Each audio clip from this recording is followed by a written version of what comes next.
자, 그럼 돈이 되는 경제 소식 이정환 한양대 경제금융학과 교수 모시고 얘기 나눠보도록 하겠습니다. 어서 오십시오. 안녕하십니까.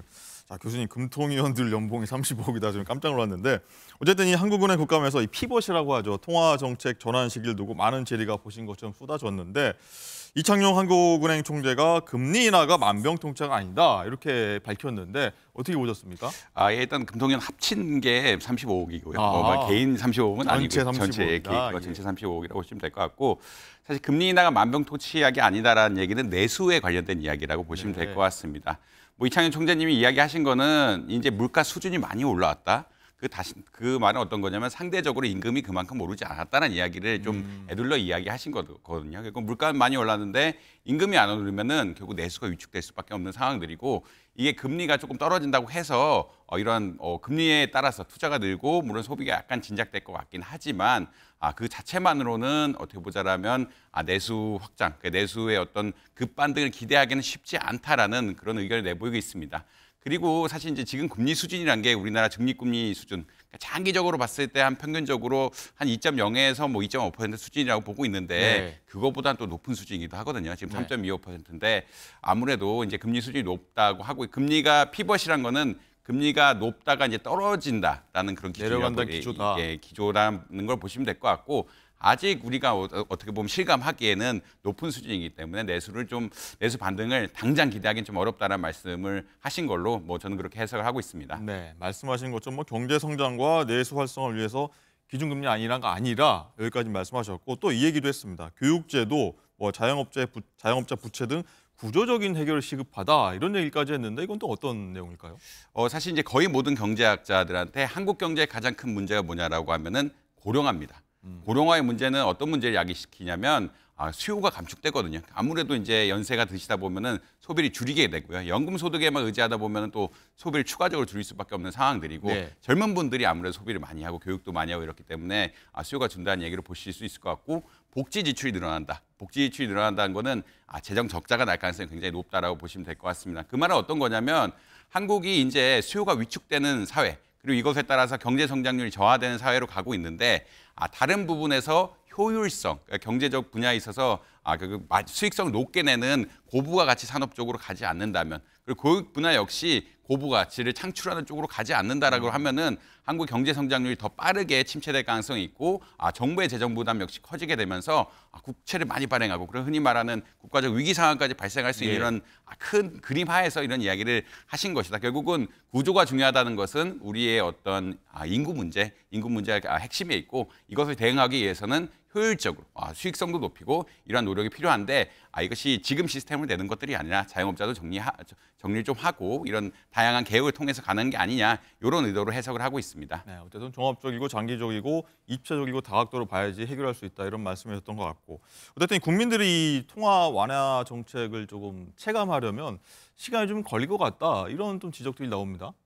특히 이제 은행 대출 금리 때문에 그렇다라고 보시면 될 것 같은데 최근까지 사실은 기준금리를 한국은행이 내리고 싶어도 못 내리고 싶었던 이유가 가계 대출에 관련한 문제입니다. 그렇죠. 아무래도 이제 주택 가격이 상승하다 보고 특히 아파트를 중심으로 주택 가격이 상승하다 보고 이와 관련한 가계 대출이 늘어나다 보니까 어떻게 보면은 가계 대출 또 늘어나게 되고 또 금리 낮추게 되면 가계 대출이 빠르게 늘어나면서 또 부담이 되는 이런 상황이 발생할 수가 있기 때문에 그런 것을 막고자 좀 기준금리 인하 시점 느리게 갔다라고 보시면 될 것 같고요.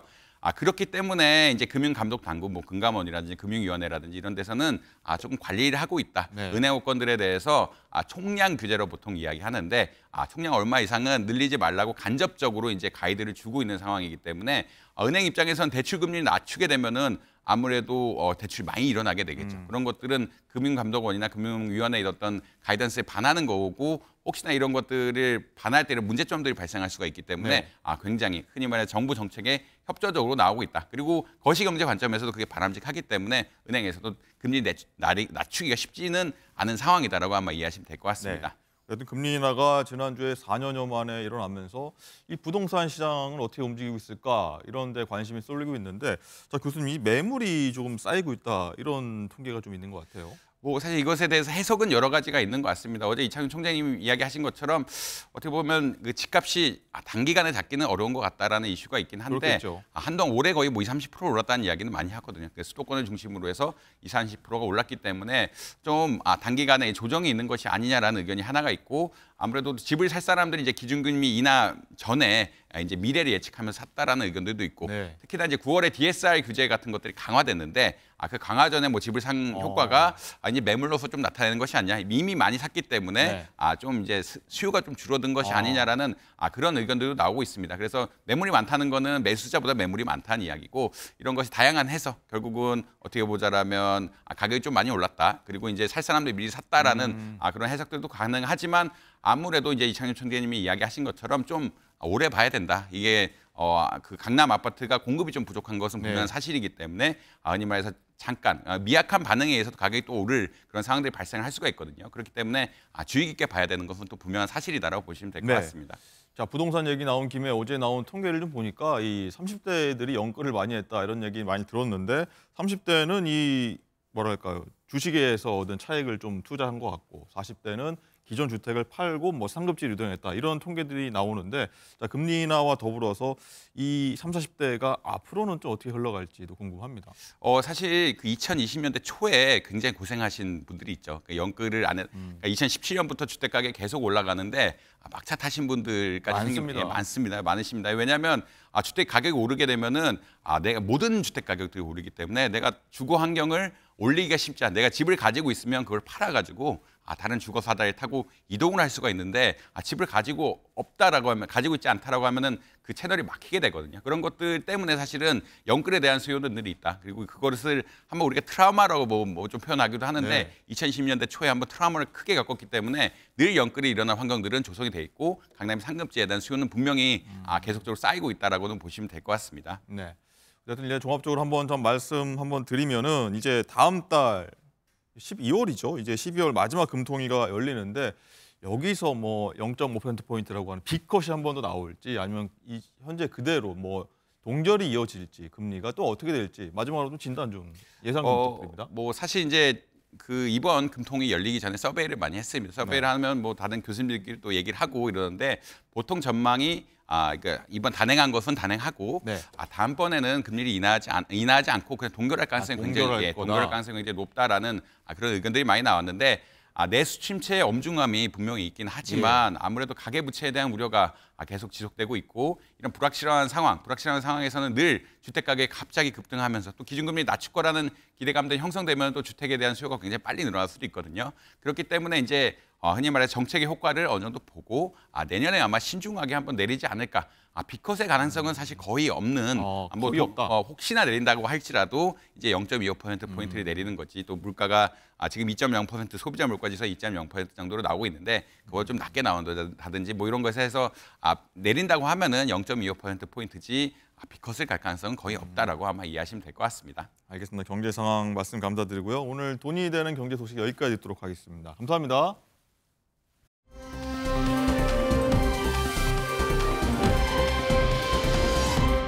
자, 그럼 사건 전문가들과 우리 사회 이슈 하나씩 짚어보도록 하겠습니다. 안녕하십니까? 안녕하세요. 예.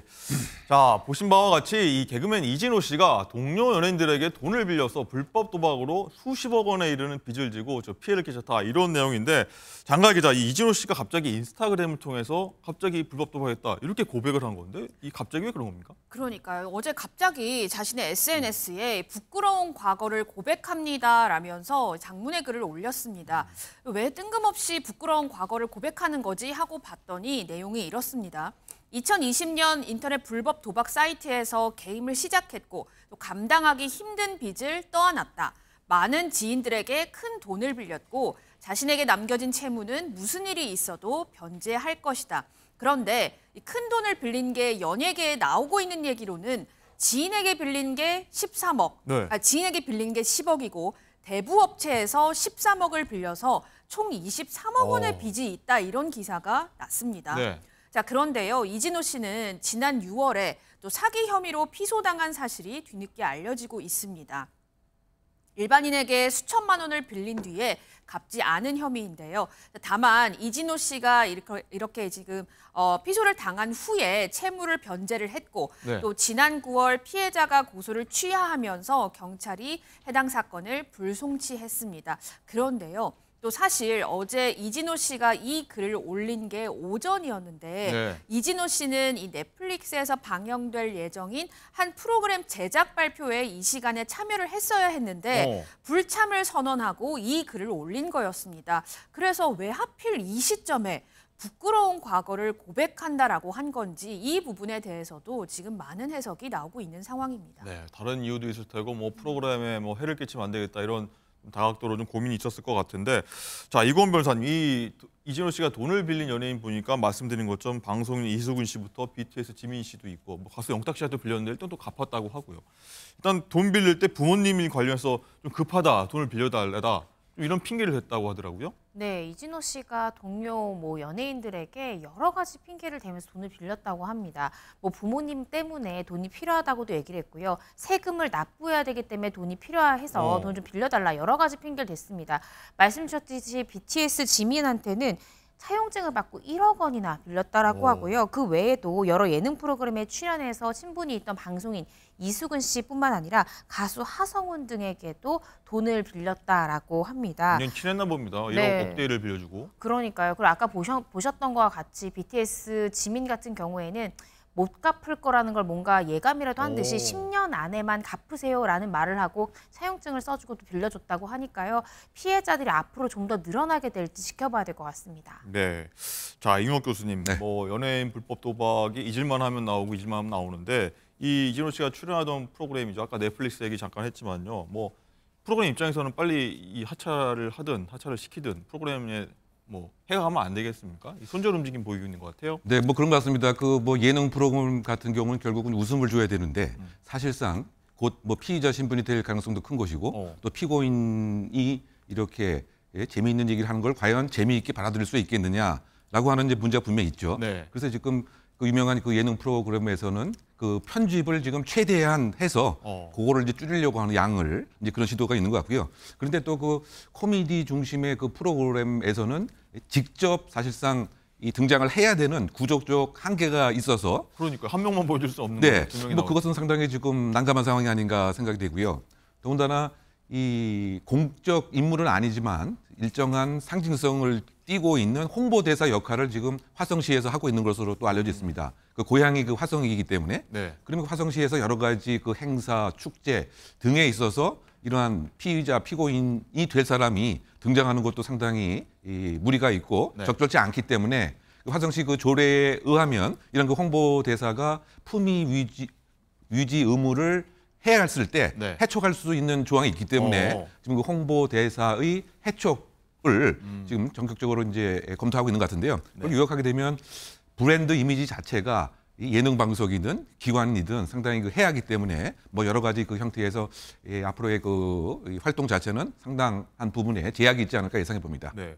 어쨌든 뭐 활동을 해야 수익이 생기고 그 돈으로 뭐 돈을 갚아나갈 텐데 굉장히 악순환에 처하게 됐다 이런 생각이 좀 드는데, 자 변호사님, 예전에 보면은 연예인들이 어떤 불법 도박을 한 다음에 좀 시간이 지난 다음에 뭐 참여를 하고 아니면 또 반성의 계기를 삼아서 그걸 또 희화화해서 본인의 뭐 개그 소재를 삼기도 하는데, 이번 사례는 좀 어떻게 보십니까? 복귀가 가능하다고 보십니까?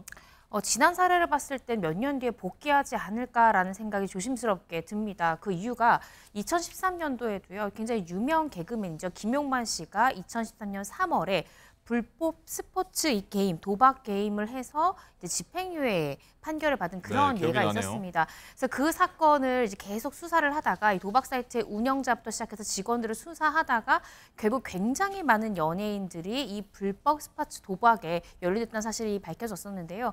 대표적으로는 사실 이번에 이 개그맨 이진호 씨에게 돈을 빌려줬다고 나오는 이수근 씨도 이때 당시에 불법 스포츠 도박 혐의로 기소가 됐었던 네. 그런 인물이기도 합니다. 그 외에도 이수근 씨뿐만 아니라 양세형, 붐씨 등 다양한 연예인들이 그때 연루가 되었던 것으로 나와서 베팅 횟수가 큰 사람들에 대해서는 불구속 기소, 재판을 받도록 했고요. 이 베팅 횟수가 좀 적은 사람들 같은 경우에 약식 기소로 벌금형으로 끝나기도 했는데요. 문제는 이분들이, 이 연예인들이 2013년, 2014년에 수사를 받았는데 언제 복귀를 했냐? 2015년도에 공중파까지 출연하면서 굉장히 많은 활동을 펼쳤다는 거죠. 그 과거의 예를 우리가 참작해서 봤을 때 결국 이 개그맨 이진호 씨도 경찰 수사 후에 이게 사건이 다 마무리되면 몇 년 뒤에는 또 조심스럽게 연예계에 복귀할 가능성이 크지 않을까라는 생각이 듭니다. 네, 알겠습니다. 연예인도 공인입니다. 많은 분들이 보고 있으니까 불법 도박은 하지.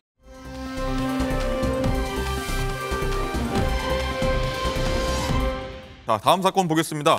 자, 흔히 남자들이 끔찍한 꿈을 꿔보라면은 다시 입대하는 꿈이다. 이런 얘기를 많이 하는데 장가희 기자, 실제로 자진해서 재입대를 했다. 이런 사람이 나와서 좀 많은 부분들이 좀 황당해한다. 이런 얘기가 나오고요. 그렇습니다. 1970년 병무청이 설립된 이래 이 대리 입영이 실제로 이루어진 적발된 사례가 이번 있었습니다. 네. 자, 진짜 군대를 가야 하는 최 씨가 있었고요. 그런데 이 최 씨가 군대가 가기 싫었던 거예요. 그래서 인터넷에서 알게 된 조 씨에게 나 대신 군대를 가달라라면서 대리 입영을 제안하게 됩니다. 아, 인터넷에서 만난 사람한테요? 그렇습니다. 어허. 그런데 대가는 60만 원 수준인 지금 사병 월급의 절반 30만 원씩을 주는 거였다고 합니다. 자, 그래서 정말 실제로요. 지난 7월에 조 씨가 최 씨의 신분증을 들고 강원도 홍천에 있는 신병교육대에 입소를 했습니다. 네. 자, 병무청 직원은 이 사진으로 봤을 때는 얼핏 비슷해 보이니까 정말 대리 입영이 된 거예요. 그런데 지난 9월 조 씨가 갑자기 자수를 하게 됩니다. 이미 3개월 정도 군에서 복무를 하고 있었는데 갑자기 두려운 마음이 생겼다는 겁니다. 자꾸 거짓말을 해야 하니까요. 겁이 난다. 그렇죠. 그런데 이 조사를 해보니까 이미 한 번 군대에 갔었던 조 씨는 정신건강 문제로 전역했던 사실이 있었습니다.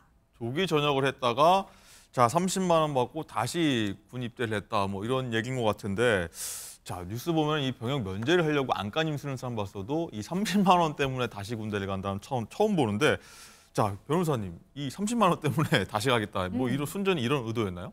네, 그런 것 같습니다. 경제적인 이유 때문인 것으로 추측이 가능한데요. 대신 군대에 갔던 조 씨가 어떤 얘기를 했냐. 군대에 가게 되면 의식주 해결되잖아요. 네. 맛있는 밥 주고 공짜로 다 잘 때 있고 해주니까. 강제로 다 해주는 거죠. 왜냐하면 실제로 조 씨와 최 씨 모두 다 별다른 직업이 없는 것으로 아. 확인됐습니다. 그래서 조 씨 말이 이제 의식주도 다 해결이 되지 또 월급도 반반으로 나누기로 하고 이제 대리해서 이제 입영을 했다라는 겁니다. 근데 실제로 병사들의 월급이 어떤 걸 좀 살펴봤더니 네. 생각보다 꽤 받더라고요. 어느 정도인가요? 그래서 입영 같은 경우에 64만 원을 받지만요. 이 상병은 100만 원, 병장은 월급이 125만 원입니다. 저희 때는 병장이 한 달에 10만 원 받았던 걸로 기억하는데. 그러니까요. 그래서 반씩 나누면 이제 만약에 병장까지 갔다 오면 상당한 금액을 사실은 받았던 거니까 이런 금전적인 이유 때문에 서로 간에 공모를 하고 이런 범행을 벌인 것으로 추정이 됩니다. 네, 뭐 들을수록 좀 황당하고 시청자 여러분도 뭐 어떤 이런 사람이 났을까 싶은데 자 교수님 네. 어떻게 근데 이 사람이 군대에 재입대를 할 수 있었을까인데 병무청이란 게 있지 않습니까? 신분 확인 다 거칠 텐데 병무청은 뭐 해야 됩니까? 신분증을 확인을 하는 형식적인 절차는 있었던 것 같은데 예. 근데 근본적으로 과연 이 사람이 정말 입대한 사람이 맞는가에 대한 동일성 여부는 체크를 전혀 안 했던 것 같습니다. 얼굴이 비슷했나요? 뭐 어떤가요? 얼굴도 상당히 다르고 어. 나이도 10년 정도 차이가 나고 10년이나요? 네, 20대 초반이고 20대 후반이라고 이렇게 네. 알려져 있습니다. 그리고 체격도 이 왜소하고 좀 크고 사실상은 조금만 관심을 가졌으면 이 동일한 이름이 사람이 아니다라고 알 수가 있었는데 혹시 그럼 다른 사례도 있었던 거 아닐까요? 바로 그래서 과거에? 아마 그 국방부에서도 혹시 이런 사례가 또 있지 않았을까라고 하는 우려 때문에 네. 그 전수조사를 빠른 시간에 실시를 했습니다만 그 동일한 사례는 없었다라고 지금 밝혀지고 있는 것 같고요. 그래서 이제 그렇다고 본다면 이런 상황이 앞으로도 또 있을 가능성을 배제할 수 없기 네. 때문에 그러면 그 생체 정보를 통해서 뭐 이를테면 대표적으로 우리가 홍채 검사라든가 그러네. 뭐 등을 통해서 지문도 있고요. 네, 지문도 있고요. 뭐 그런 공식적인 그 절차를 마련하겠다. 뭐 이렇게 지금 발표를 하고 있는 것 같고요. 네. 어쨌든 뭐 이번 사례는 상당히 황당하기는 또 합니다만 이게 전반적으로 그렇다고 본다면 모병제에 관한 얘기 또는 병사 월급에 관한 얘기 뭐 이런 것 등을 상당히 지금 잘 되고 있는 것인지에 대한 좀 검토가 좀 필요할 것 같고요. 네. 그 왜냐하면은 이 수익을 창출하기 위해서 스스로 군대에 사실 입대해서 그것도 이제 50%씩 수익을 분배하기로 했다. 아니 그럼 하사관으로 재입대하면 되는 거 아닙니까? 그렇죠. 병사로 굳이. 그러니까 이제 모병제에 관한 이제 그 여러 가지 그 논란과 예. 지금 어떤 측면에서 보게 된다면 병장의 월급과 초급 간부 부하사관 월급이 네. 사실상 이 부하관 월급이 병장비보다 너무 적다. 뭐 이런 등등의 지금 그 국방의 입영 정책에 있어서 이번 사안이 던져주는 일정한 함의가 있지 않는가. 저는 이제 그런 생각이 되기 때문에 아마 그 국방부 관계자들도 오늘 이 방송을 보고 좀 더 진격한 토론의 소재가 되지 않을까 예상해 봅니다. 혹시요, 이 대신 군대 간 사람이 20대 후반이라고 했지 않습니까? 예전에 한 번 더 갔었을 그런 사례는 없었을까요, 혹시나? 그러니까 이제 두 번째, 세 번째일 수도 있는 가능성도. 그러니까 이제 지금 간 사람이 네. 사실은 군대에 복역을 했었는데 그런데 그때 일정한 그 정신적인 좀 문제가 있어서 복역 근무를 다 마치지 않고 네.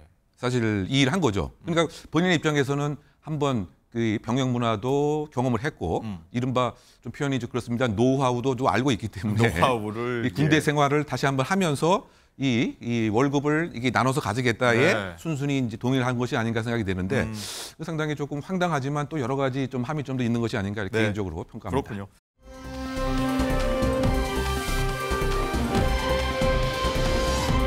이 굉장히 힘든 시기인데 힘든 시기에 또 왜 이렇게 좀 사기꾼이 판을 치는지 모르겠다 이런 사건입니다. 장가가 기자, 이 금값이 요즘 최고치에 다다랐다고 하는데 이 시세보다 금을 좀 싸게 팔겠다 이렇게 해서 돈을 받은 다음에 달아난 금은방 대표가 있다고요. 제가 이 기사를 보고 오늘 이 금거래소에 들어가서 국내 금 시세를 한번 살펴봤어요. 그랬더니 작년 이맘때보다 37%가 올랐더라고요. 37%. 네, 계속해서 금값이 이제 조금 조정은 있지만 계속해서 지금 오름세를 보이고 있거든요.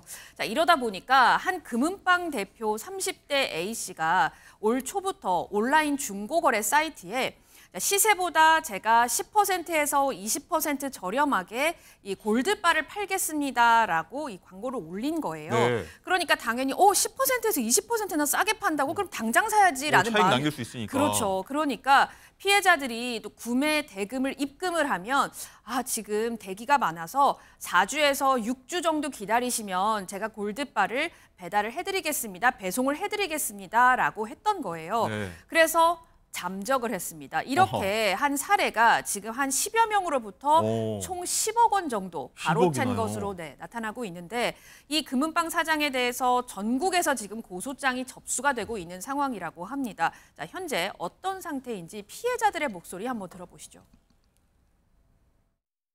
중국 사람들이 다 사재기를 해서 금이 없다. 주문한 사람들이 너무 많아서 앞에 사람들 먼저 정산을 하느라고 돈을 못 주고 있다. 제가 하루도 안 빼고 연락하고 문자하고 해도 아예 읽지를 않습니다. 네, 어쨌든 이 금은방 대표를 잡은 것 같은데 경찰이 조사를 할 것 같고요. 그러면 이 교수님, 이 피해 금액 뭐 10억 원대라고 지금 나오고 있는데 이거 돌려받을 수 있는 겁니까? 그러니까 결국은 이제 그 사기 그 피해자 입장에서 제일 필요한 것은 이 자신이 편취당한 금액을 빨리 회복하는 이것인데 예. 현실에서는 그것이 이제 녹록지 않을 가능성은 상당 부분 있는 것이죠. 일단 지금 사건은 외관상 보게 되면 골드바를 제공할 그럴 의사도 없고 그럴 능력도 없어 보입니다. 그러니까 사기의 형사적 유죄 판결이 설령 받는다 손 치더라도 과연 지금 10억 이상 뭐 이렇게 투자한 것을 이 사람이 다른 제3자에게 네. 재산을 빼돌렸다라고 만약에 한다면 그것을 민사소송을 통해서 이 강제 집행을 하는 것에는 또 한계가 있을 수밖에 없는 이런 그 문제가 있기 때문에 네. 원칙적으로 보게 되면 형사소송 그 절차 중에서 형사 배상 명령을 신청해서 그 인정이 되게 되면 받을 수가 있는데 그런데 이제 이 사람이 나름대로 지금 이 받은 것을 다른 제3자에게 재산을 이전했다라고 하면 그 직전에 무엇인가 그 가압류도 빨리 그 민사소송을 통해서 이루어졌어야 되고요. 네. 그리고 가압류 이후에 강제 집행으로 피해 변제가 이루어져야 되는데 네. 그 상당히 그 지난하는 그 과정이고 또 이 사람이 예를 들면 뭐 나름대로 이게 이제 갚으려고 했다 돌려주려고 했다 네. 그러면 인과관계가 좀 애매하다라고 하면 또 이게 단순한 그냥 그 이 채무 불이행 정도의 또 예. 있을 수도 있기 때문에 그래서 제가 생각할 때 가장 현실적인 방법은 이 지금 혐의를 받고 있는 이 사람이 이 자발적으로 빨리 이 그 골드바를 주든 네. 아니면 돈을 반환하든 막 이런 것이 현실적인 방안이 아닌가 예상해 봅니다. 네. 어쨌든 귀한 돈을 어쨌든 투자를 했다가 피해를 본 피해자들 굉장히 속이 탈 텐데 자 보시는 것처럼 이 금은방 대표가요 오히려 막 피해자한테 협박도 했다고 하는데 변호사님, 이 금액은 뭐 못 돌려받더라도 처벌까지는 가능해야 될 것 같은데요. 네, 일단은 이제 이 골드바를 제공할 의사나 능력이 없었다라는 점이 밝혀지면 당연히 사기 혐의는 네. 성립이 됩니다. 근데 지금 이제 기사에서 나오는 것은 특정경제 가중처벌법 위반, 즉 이 한 명 피해자당 피해 액수가 5억 원 이상일 때 해당이 되는데요. 이제 전체 구매 액수를 기준으로 하는 것이 아니라 한 명 피해자의 피해 액수가 5억 원 이상일 때 특별법상 가중처벌이 됩니다. 만약에 그렇지 않고 전체 액수는 10억이지만 개개의 피해자의 피해 액수가 5억 원에 미달한다면 일반 형법상 사기죄가 성립이 되는데요. 10억 원 모두가 사기죄로 인정된다라고 하면 3년 이상의 실형 선고를 피하기는 어렵다라고 보여지고요.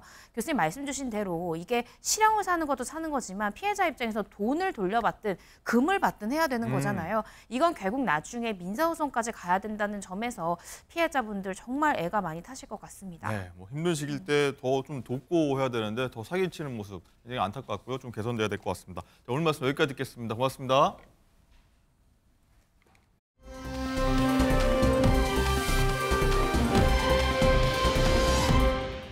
자, 그럼 지금부터 정치의 맥락과 그 이면을 짚어주실 전문가분들과 함께하도록 하겠습니다. 어서 오십시오. 안녕하세요.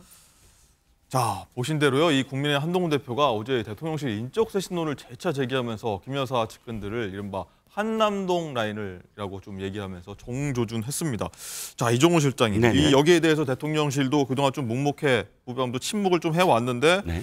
여사 라인이 어딨냐, 대통령실의 비선으로 운영하는 조직 없다, 이렇게 좀 반박을 한 상황인데, 자, 다음 주 초라고 나왔습니다. 내일 재보선이 끝나면 다음 주 초에 이제 대통령과 한 대표가 독대를 할 것이다, 이런 얘기가 나왔는데, 야, 앞두고 굉장히 긴장감이 좀 팽팽해지고 있습니다. 네, 그렇습니다.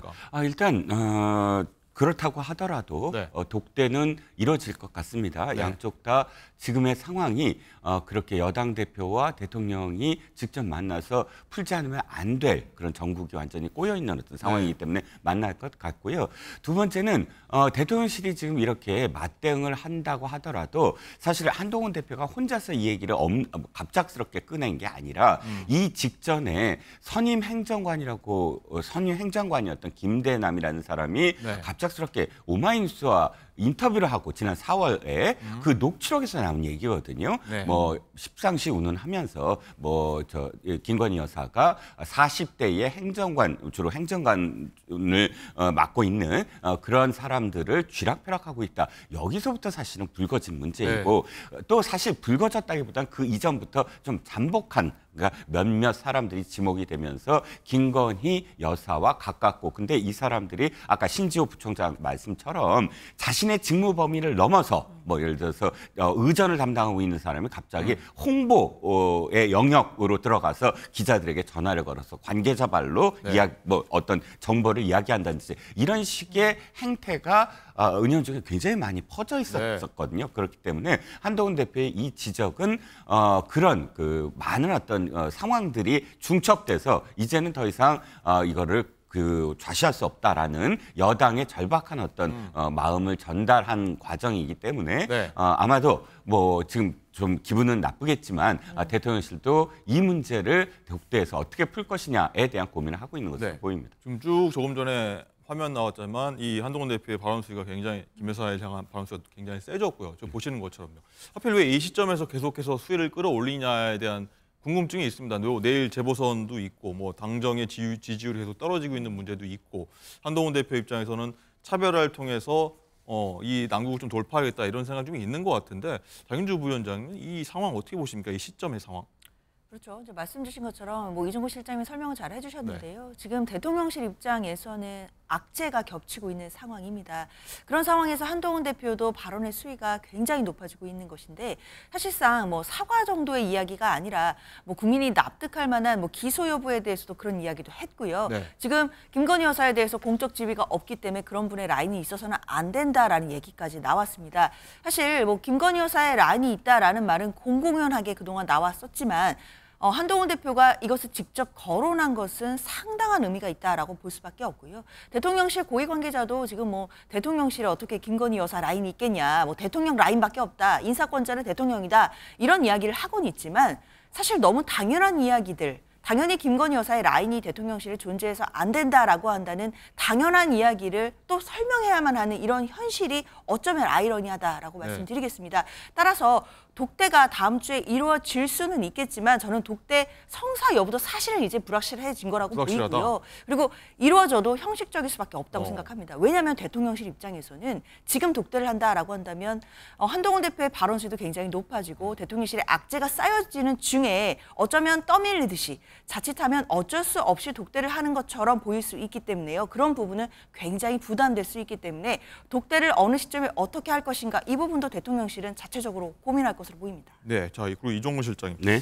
친한계 측에서는요, 뭐 이런 얘기를 합니다. 대통령실 전현직 비서관과 행정관 7명에 대해서 뭐 7명 안팎인데 한남동 라인이 실제 가동됐고 뭐 그 굉장히 영향력을 행사하고 있다고 하는데 뭐 7간신한 얘기도 나오는데 한 대표는 일단 여기서는 처음 듣는다는 얘기는 했지만 이런 부분들이 실제로 있습니까? 글쎄요, 저는 숫자는 조금 뭐랄까 어떤 이슈화하기 위해서 뭐 7명 아니면은 뭐 10상시 이런 표현들은 사실 진위 여부를 정확하게 가릴 수는 없을 것 같아요. 몇 명이냐 이건 사실 중요하지 않을 것 같고요. 본인 지목된 인사들은 뭐 당연히 김건희 여사 전화번호도 모르는 상황이다라고 지금 뭐 그렇게 부인을 하는데 사실 이렇게 의혹을 받을 수 있었던 사건들은 있습니다. 이를테면 박영선 총리, 양종철 비서실장 그 설이 어디서부터 나왔냐면 사실 그 공보 라인 그러니까 홍보 수석이라든지 비서실장의 입을 통해서가 아니라 전혀 다른 의전이라든지 또는 뭐 그 다른 쪽 이 연설이라든지 연설을 담당하는 비서관이라든지 이쪽에서 나왔다는 얘기가 굉장히 파다하게 번졌습니다. 왜냐하면 그 설을 처음 보도한 언론 매체들의 그 출신들이 또 지목이 되고 그 출신들 대통령 직원들이 지목이 되고 또 가장 그날 중요했던 어떤 모멘텀이 그렇게 보도가 된 이후에 공식 라인 그러니까 비서실장을 통해서 그러니까 이관섭 비서실장을 통해서 정책실장을 통해서 이거 아니다라고 부인을 했는데 공식 라인이 부인을 했는데 오후에 또다시 그 언론 보도를 지금 만들어냈던 직원들이 또다시 그건 맞다라고 공식 라인을 부정하는 그런 행태를 보였거든요. 그건 대표적으로 이 속에서 대통령실에서 기강도 없고 또 공식 라인을 부정하고 자신들의 영향력을 행사하려는 사람들이 분명히 존재한다는 것을 보여줬던 사건이기 때문에 아무리 없다라고 부인을 하더라도 그런 것들을 드러내지 아니하면 대통령실은 계속 김대남 행정관 같은 사람들로 득식을 될 수밖에 없다는 겁니다. 네. 어쨌든 이런 상황에서 친윤계는 반발할 수밖에 없죠. 이 최소한 지켜야 될 선을 넘었다 이렇게 보고 있는데 목소리 듣고 오겠습니다. 회의 의제가 없기 때문에 어떤 얘기를 미리 뭐 요거만 하겠다 이런 말씀은 아닌데 민생과 민심에 관한 다양한 얘기를 나눠야 되지 않을까 생각합니다. 그때는 다음 주 초로 예상됐다는 언제고 뭐고 이렇게 그렇게 중요한 건가요? 제가 그 일정이라든가 이런 부분에 대해서는 제가 말씀드리지는 않겠습니다. 여당 대표와 대통령과의 관계에서 독대를 요구하고 하는 것은 좀 굉장히 처음 보는 일이죠. 지금 무슨 이야기 할지 많잖아요. 다 이야기했어요. 인적 쇄신. 독대가 안 되면 내가 그만큼 이야기했는데도 안 들었다고요. 라고 할 것이고. 용산 대통령실은 굉장히 곤욕스럽죠. 네, 이종근 실장님. 이거 외에 이 친윤이라고 하는 김재원 말고 이제 권성동 의원이요. 한 대표 주변 인사를요. 이 도곡동 7일회라고 비꼬았는데 뭐 당 대표실 인적 쇄신이 우선인 것 같다 이렇게 얘기를 했는데 어떻습니까? 이 도곡동 7일회도 있고 뭐 한남동 라인도 있고 뭐 굉장히 맞붙이고 있는데 실제로 다 존재하는지 뭐 당사자들은 이게 도대체 무슨 얘기인가 하고 있거든요. 그러니까 한남동 라인 이게 나오니까 이제 도곡동 7인회가 나옵니다. 그런데 도곡동 7인회는 일단 좀 급조된 느낌이 좀 있습니다. 왜냐하면 일단 얘기는 하고 한동훈 있습니다. 대표가 도곡동에 사니까 아마 도곡동 7인회라고 이야기를 붙인 것 같은데 자 이게 왜 서로 견줄 수 없냐면 지금 김건희 여사 라인이라고 우리가 문제를 삼고 있는 건 김건희 여사가 공적 책무를 떠맡는 어떤 공적 인물이 아니기 때문입니다. 대통령이 아니라 대통령 부인에게는 그런 권한과 책임이 책임이 없거든요. 그런데 그 안에 대통령실 안에 자신의 어떤 책무와 범위를 벗어나서 김건희 여사와 가깝다는 이유로 거기서 굉장히 영향력을 행사한다는 의혹을 받은 사람들이 있기 때문에 문제를 삼는 것이고 네. 한동훈 대표는 공적 권한이 있는 사람입니다. 아까 여당 대표이고 그러면 7인회가 만약 존재한다고 하더라도 예를 들어서 그 사람들이 당내의 비서실장이랄까 혹은 뭐 최고위원이랄까 이런 식으로 한동훈 대표와 좀 더 뜻을 같이 하는 그런 공적 직함을 가진 사람들, 공적 직함이 없더라도 의원들이라도 이 사람들이 모여서 어떤 회의를 한다든지 이게 어떤 문제를 갖고 있는지 잘 모르겠습니다. 물론 대표가 그 자신의 사람들 이외에 다른 정파의 사람들 아울러서 정치를 해야 된다라는 의미라면 포괄적으로 받아들일 수가 있지만 그럼에도 불구하고 이 권성동 의원의 표현은 거기서 회의를 하고 있다, 뭐 거기서 회의하는 어떤 뭐 내용이 잘못됐다 이렇게 어떤 표현하는 건 뭐 공적인 어떤 권한을 가진 사람의 어떤 조직이다라고 표현한다면 저는 네. 더욱더 7인하나 이름을 붙였을 뿐이지 그게 뭐가 문제냐라는 생각입니다. 네. 하나 더 질문 드리면요. 한 대표가 이제 권성동 의원 향해서 이 대통령 탄핵에 앞장섰던 분이 탄핵 공포 마케팅을 한다. 뭐 박근혜 전 대통령 얘기하는 것 같은데, 자 이러면 굉장히 당 내에서 도를 넘고 뭐 막가주한 얘기냐 이런 얘기까지 나올 법합니다. 자, 두 가지가 좀 문제가 있었다고 봅니다. 적절해 보이지는 않습니다. 한 대표는 대표거든요. 네. 그러니까 공적인 어떤 진짜 그러니까 그 당원들과 일부 국민들의 여론조사를 반영해서 선출된 이 당의 대표입니다. 그런데 한 일개 의원이 자신에 대해서 어떤 비판적인 태도를 취했다고 해서 거기에 바로 대표가 이렇게 직격을 하면 사실 대표의 어떤 권위가 상당히 저는 앞으로 뭐랄까요 어떤 좀 비판적인 어떤 부분을 받을 수가 있다고 생각을 네. 하고요. 두 번째, 이 당에 사실은 아픈 부분이 있습니다. 탄핵이라는 그런 그 지난번 2016년도에 박근혜 전 대통령을 탄핵시켰기 때문에 지금껏 기득권의 정당 그러니까 거의 바뀌지 않고 우리나라의 기울어진 운동자의 한 축이라고 지금 이어져 내려왔던 국민의힘이 네. 거의 분열상이에요. 지금도 그 복구가 안 되거든요. 그런데 거기에 일단 다시 아우르고 상처를 지금 꿰매고 하는 상태에서 봉합한 상황에서 탄핵 당시를 이렇게 다시 연상시키면서 공격을 하는 것이 과연 적절했느냐? 그건 전 굉장히 아쉬운 대목이라고 생각합니다. 말에 꼬리를 물면서 최악으로 치닫지 않나 이런 생각 드는데 자 이런 상황에서요 이 대통령실이 다음 달 이 영부인을 전담할 제2부속실을 공식 출범한다 이런 보도가 나왔습니다.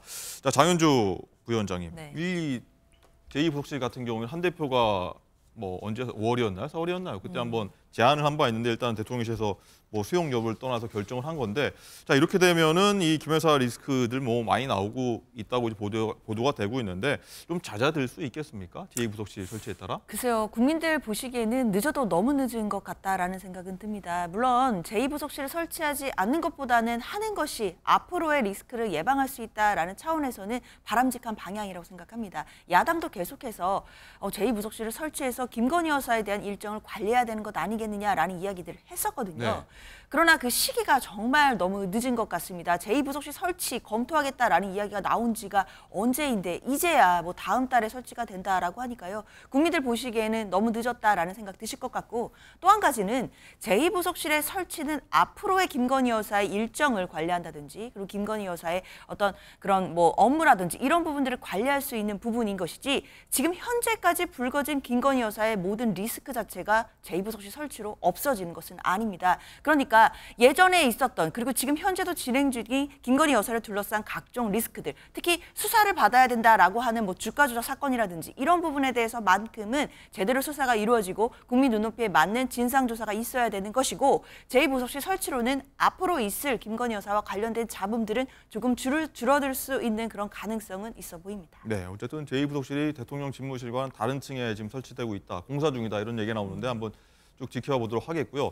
자 그리고 이종호 실장님, 네. 이 여권 내 갈등이 좀 계속되고 있는데 이 친한계 핵심으로 꼽히는 장동혁 의원이요, 갑자기요 이 법사위원회에서 물러나겠다. 이 국감 진행 중인데 갑자기 물러나겠다. 얘기를 보니까 선거법 위반으로 자기가 기소가 됐으니까 자, 이해 충돌이 있으니 좀 빠지겠다 이런 얘기인데 뭐 내부에서는 뭐 친한계 이거 보복 기소냐, 보복 기소 아니냐 뭐 이런 얘기가 나오고 있는데 네네. 이거 어떻게 해석해야 됩니까? 자, 일단 겉으로 드러난 것으로만 말씀을 드리면 네. 장동혁 지금 의원이 취하는 태도는 굉장히 바람직하다고 봅니다. 왜냐하면 자신이 이번에 선거법으로 기소가 됐거든요. 그런데 법사위라는 건 피감기관이 법원이 있어요. 법원이 있다 보니까 자신이 기소되는 어떤 상황에서 법원이라든지 검찰이라든지 피감기관을 불러다 놓고 자신이 무엇인가 질타를 한다거나 무엇을 좀 달라고 한다거나 이렇게 되면 이해충돌이 되잖아요. 과거 뭐 일부 의원들이 사실 있긴 했었죠. 그래도 사실 이해충돌이라고 한다고 하더라도 사임 안 한 의원들도 네. 많았어요. 그런데 또 장동혁 의원이 지난번에 최강욱 의원과 관련돼서 최강욱 의원이 기소가 됐는데 그리고 재판 중인데도 법사위원을 물러서지 않는다고 질타도 했기 때문에 그 말에 대한 어떤 책임을 지는 것으로서는 저는 온당하고 적절해 보입니다. 네. 그런데 속을 들여다보면 약간 좀 뉘앙스가 다릅니다. 이게 궁금합니다. 왜냐하면 장동혁 의원이 지금 한동훈 대표가 장동혁 의원을 그러니까 유세에서 도와주면서 뭐라고 얘기했냐면 소울메이트다 이렇게 얘기했어요. 소울메이트, 영혼의 파트너다. 그렇죠. 그만큼 가깝다라는 걸 아예 공개적으로 이야기할 정도로 친한파 중에 친한파인데 안에 이런 이야기가 있더라고요. 이번에 선거법 기소가 조금 무리한 게 아니냐. 왜냐하면 재산을 축소 신고했다라고는 하는데 이것이 그렇게 막 뭐 기소할 만큼의 큰 액수도 아니었고 장동혁 의원 본인은 계속 뭐 매년 재산 공개를 했던 부분에서 실무자가 오기를 했다 뭐 이렇게 표현을 하는데 어찌됐든 안에서는 아이고 친한파 중에 친한파인 장동혁 의원을 견제하기 위해서 기소한 게 아니냐라는 목소리가 나와서 그래서 아마도 장동혁 의원이 에이 난 사임하겠습니다 하고 나온 게 아니냐라는 추측도 있습니다. 그렇군요. 어쨌든 뭐 상황이 좀 묘하게 흘러가는 것 같은데 쭉 보도록 하겠습니다.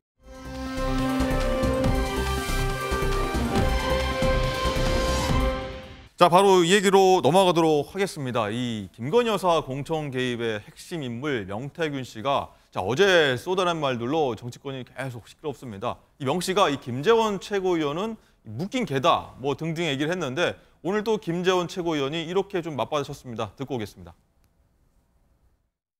제가 분명히 말씀드리지만 김재원 씨한테 물어보세요. 코바나 컨텐츠 한번 가본 적이 있는지, 대통령 집에 가본 적이 있는지. 아니 바깥에 묶어놓은 개가 방 안에 애완견이 어떻게 사는지 알아요? 저는 묶여있는 건 아니고 끈이 없는 독립군 개죠. 근데 명태균이는 곧 철창 속에 들어갈 개죠. 그래서 지금 겁에 질려서 막 아무데나 왕왕 짖는 것 아닐까 싶어요.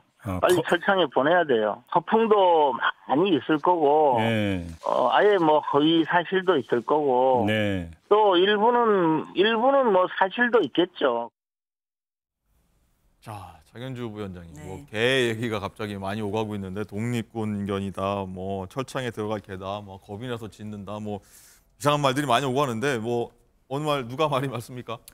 글쎄요. 사실 저는 여권 내 주요 인사들의 이름이 명태균 씨 입에서 계속 거론되고 있거든요. 특히나 뭐 여의도에서 뭐 소위 말 좀 깨나 한다라고 하는 정치인들과도 지금 언쟁을 벌이는데 전혀 밀리거나 위축되지 않는 모습입니다. 오히려 저격까지 하고 있는 상황이고요. 하나씩 오픈하는 것도 그렇죠. 보이고요. 게다가 뭐 본인이 갖고 있는 뭐 메시지라든지 이런 부분까지도 조금씩 공개를 할 것 같다라는 생각도 드는 상황인데요. 저는 좀 의문스러운 것이 도대체 이 명태균 씨라는 사람의 이런 기고만장함 또는 뭐 자신감 이것의 근거가 무엇인지가 참으로 궁금합니다. 이것이 단순히 허풍인 것인지 아니면 어느 정도의 사실관계가 뒷받침되기 때문에 나오는 자신감인지 근자감인지 그렇죠. 이런 부분에 대해서는 좀 국민 여러분들도 좀 혼란스러우실 것 같긴 한데요. 그렇기 때문에 저는 대통령실의 반응도 조금은 의문스럽습니다. 그동안 대통령실에서는 윤석열 대통령 부부에 대해서 각종 의혹이 제기됐을 때 항상 보여줬던 태도가 뭐 법적 조치를 한다든지 아니 강력하게 대응한다든지 이런 식의 반응들을 보여줬었는데 명태균 씨는 어쩌면 윤석열 대통령에 대해서 부부에 대해서 뭐 압박을 하거나 압박을 넘어서서 협박을 하는 듯한 그런 언사까지 나옴에도 지금 뭐 이렇다 할 법적 조치를 한다던가 뭐 강한 대응이 나오지 않고 있거든요. 국민의 한 사람으로서 왜 대통령실에서 다른 사안과 달리 명태균 씨에 대해서는 강한 대처가 없는지 이런 부분에 대해서도 의문이 들기 때문에 이런 대처들이 명태균 씨를 향한 의혹들 더 키워가고 있다고 저는 생각합니다. 말씀 듣다 보면 이 여권에서는 이러지도 못하고 저러지도 못하는 상황이 좀 빠진 것 같다 이런 해석이 좀 되는데 이종훈 실장님, 김재원 최고위원이 또 이렇게 합니다. 이 검사들 도대체 뭐 하고 있느냐. 네. 명태균 씨 빨리 수사해야 되는 거 아니냐라고 네. 하고 있는데 네네. 검찰이 나서야 됩니까, 빨리? 검찰은 이미 나섰습니다. 네. 지금 아마 창원지검이 수사를 하고 있는데 이 수사는 어떤 수사냐면 2022년 네. 재보궐 이후에 그 회계 책임자와 그다음에 명태균 씨와 그다음에 지금 김영선 의원의 회계 책임자죠. 김영선 의원 간에 지금 대단히 부적절한 그런 그 돈의 흐름이 있었어요. 네. 거기에 대해서 선관위가 또 고발도 했고 해갖고 그 고발을 받아들여서 지금 수사에 올 초부터 들어가 있는데 문제는 이겁니다. 김재원 의원이 이야기한 그 수사는 이것과 별개로 네. 일단 첫 번째는 선거법 위반, 그런 불법 여론조사, 여론조사 조작을 통한 여론조사 조작을 통한 어떤 뭐 특정 후보 돕기 뭐 이런 부분들과 관련돼서는 수사를 왜 직접적으로 안 하느냐. 물론 검찰이 인지 수사를 할 수도 있지만 제가 미스테리하게 생각한 건 이거예요. 엄청나게 많은 지금 그 선거들을 언급을 했어요. 전당대회부터 시작을 해서 서울시장 선거, 그다음에 대통령 선거, 뭐 이 당의 가장 굵직굵직한 어떤 선거들에 개입을 한 이야기를 하잖아요. 네. 그리고 실질적으로 피해 날에 적정 시기에 어떤 그 후보가 그러니까 들고 나면 굉장히 출렁거렸던 그런 그 부분들도 있고요. 그렇다면 제가 미스테리한 게 이겁니다. 그런 선거에서 피해를 봤던, 그러니까 불법 여론조작이라고 지금 추정되는 여론조사 때문에 피해를 봤던 타 후보들이 왜 고발을 하지 않는가? 당연히 그것 때문에 자신이 졌다고 한다면 그 선거에서 당연히 고발을 해갖고 그걸 드러내야 되고, 저는 이게 드러나야만 한다. 사실 공공연 했거든요. 어느 당이든 이렇게 여론조사 내가 해줄 테니 얼마를 다오, 뭘 다오 하는 거. 뭐 유리한 쪽으로요? 그런데 지금 국민의힘은 김재원 최고가 그렇게 얘기는 했지만 그 어느 사람도 스스로 나서서 고발을 한다는 거가 하지 않고 있다. 이것이 상당히 명태균 씨와 얽힌 어떤 사연들이 많은 이유 때문에 아닌가 싶습니다. 네. 제가 말씀 조금만 덧붙이자면 지금 이제 명태균 씨가 오늘 오전에 SNS를 올렸더라고요. 김재원 최고위원과의 이런 설전 끝에 결국에는 김재원 최고위원이 공개하라고 하니까 공개한다라는 취지로 김건희 여사와 나눴던 텔레그램을 지금 SNS에 공개를 했는데 그 내용이 뭐 철없는 우리 오빠가 뭐 떠드는 걸 이해해달라라는 취지가 나옵니다. 그 오빠가 누구인지에 대해서는 뭐 시청자 여러분들이 판단이 되실 것 같은데 이렇게 지금 명태균 씨가 김건희 여사와 갖고 있는 메시지들이 있고 이런 것을 앞으로 하나하나 공개하게 된다라고 한다면 그 파장은 더 커질 것 같습니다. 네. 뭐 말씀하신 부분은 저희가 아직 진위 여부는 확인이 안 되기 때문에 뭐 사실 확인된 다음에 다시 얘기해 보도록 하고요. 자, 그리고 명태균 씨가 지목한 인물이 한둘이 아닌데 이 홍준표 대구시장도 언급을 한 부분이 있습니다. 또 어떻게 홍준표 시장에 대해서는 얘기했는지 얘기 듣고 오겠습니다. 아까 홍 대표님께서 자꾸 이렇게 뭐 저거 이렇게 말씀하시는데 저 홍준표 대표님 좋아해요. 김정일 위원장님하고 홍 대표를 30년 만에 만나게 해서 화해하는 자리도 거기에 배석하고 제가 만들어드렸어요. 그 미공표 여론조사를 위해서 56만 명 명부를 받은 저는 건 모른다니까요, 그 내용을. 연결은 어떻게 시켜주게 되셨어요? 홍준표 캠프 쪽에 거기에 관련된 사람인데 저한테 물어봐서 제가 거기에다가 전에 그 일을 제가 했으니까요. 그래서 5년 전에는 넘겨줬는데 거기에 토스해서 준 거예요. 자, 여기에 대해서 홍 시장도 계속 SNS를 올리면서 좀 반박을 하고 있는데, 자, 이종우 실장님. 명태균 씨가 2021년 국민의힘 대선 후보 경선 당시에 윤 대통령 당시 후보죠. 도와서 여론 조작을 했다. 뭐 여론 조작을 알고 있었지만 문제 삼지 않았다. 뭐 이런 주장을 하는 건데, 자, 어떻게 봐야 됩니까?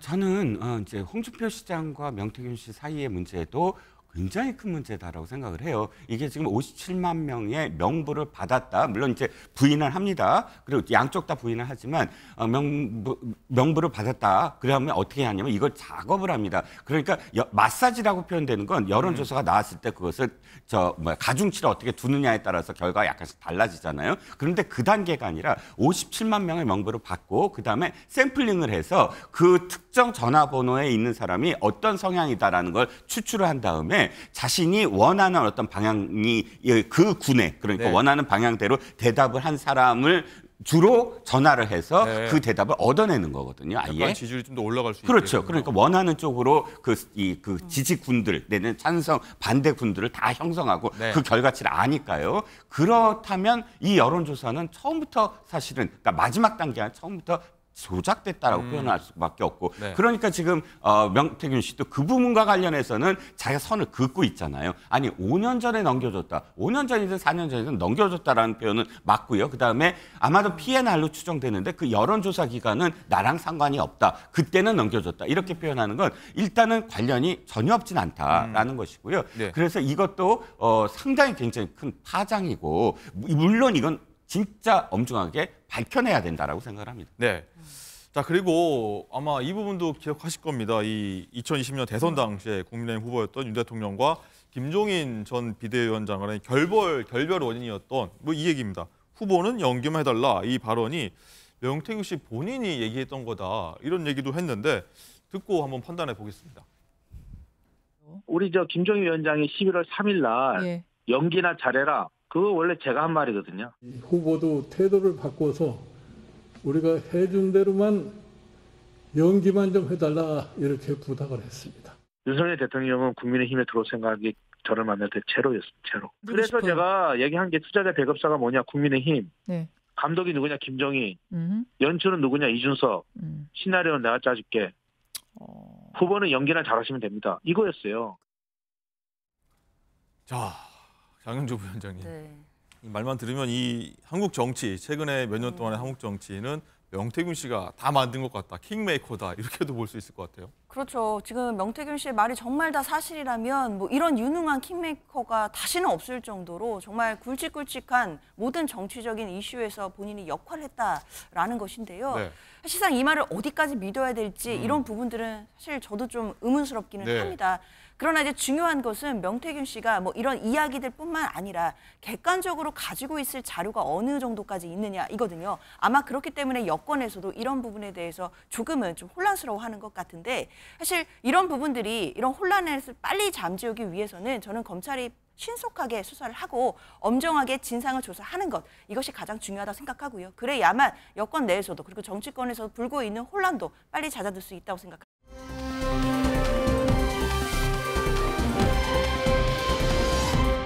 라이브픽입니다. 북한의 도발 수위가 날로 높아지면서 남북 긴장감이 고조되고 있습니다. 한국 무인기의 평양 침투를 여러 차례 주장한 북한. 어제 김여정 부부장은 핵 보유국의 주권이 미국이 길들인 잡종개들에 의해 침해당했다면 똥개들을 길러낸 주인이 책임져야 할 일이라 말하며 비난 수위를 높였는데요.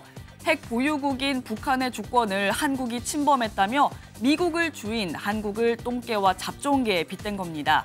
여기에 북한이 동해선과 경의선 일대 남북 연결도로를 폭파하려는 요새화 작업 정황이 포착되기도 했는데요. 당장이라도 폭파할 가능성에 우리 군도 북의 도발에 대비하고자 대북 감시 경계와 화력 대기 태세를 강화했습니다. 날이 갈수록 심화하는 남북 갈등, 합참은 당분간은 경계 태세를 유지하는 것이 좋을 것 같다 전했습니다. 홍명보 감독이 이끄는 우리 축구대표팀이 오늘 밤 이라크와 월드컵 예선전을 치릅니다. 그런데 예상치 못한 변수가 많다고요. 통상 9승 12무 2패를 기록 중인 우리나라 대표팀 주장 손흥민 선수가 부상으로 명단에 제외된 데 이어서 황희찬, 엄지성 선수까지 요르단전 부상으로 빠지게 됐습니다. 흔들리는 대표팀을 구원하기 위해 일단 김민재 선수가 임시 주장을 맡게 됐고요. 문선민 선수와 이승우 선수가 대표팀에 승선하게 됐습니다. 교체된 이 두 선수도 에이스로 불리는 선수들이기 때문에 많은 축구 팬들의 응원이 커지고 있는데요. 대표팀도 홈에서 열리는 경기에서 반드시 3점 이상을 확보하겠다고 각오를 다졌습니다. 한국과 B조 1위를 다투고 있는 이라크, 올 초 아시안컵 본선 조별리그에서 일본을 2대1로 꺾는 만만치 않은 전력을 갖췄는데요. 손에 땀을 쥐게 하는 한국과 이라크의 예선 경기는 오늘 저녁 7시 30분에 시작됩니다.